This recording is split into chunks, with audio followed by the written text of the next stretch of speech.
अस्सलाम वालेकुम व्यूअर्स।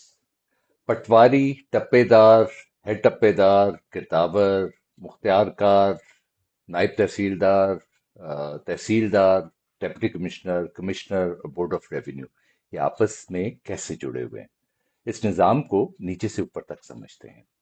सबसे पहले बेसिक यूनिट आता है। इसे मुख्तलिफ इलाकों में मौजा, देह, चक, गांव या स्टेट कहा जा सकता है।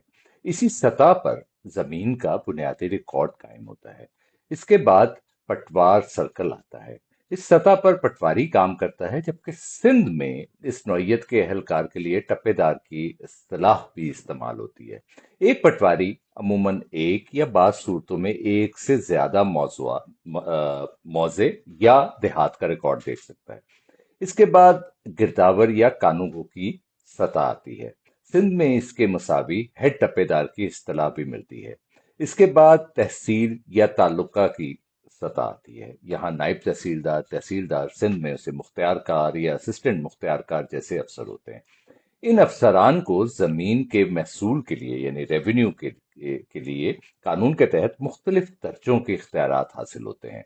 इसके बाद जिला यानी डिस्ट्रिक्ट आता है। डिस्ट्रिक्ट की सतह पर डिप्टी कमिश्नर बतौर कलेक्टर अहम हैसियत रखता है। इसके ऊपर डिवीजन की सतह पर कमिश्नर होता है और सूबाई सतह पर सबसे ऊपर बोर्ड ऑफ रेवेन्यू आता है।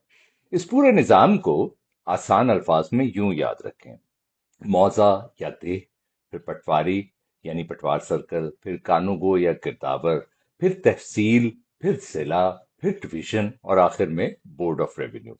यही वो जंजीर है जिसके अंदर जमीन के रिकॉर्ड और जमीन के रेवेन्यू यानी महसूल से मुतल्लिक मुख्तलिफ मामलात चलते हैं।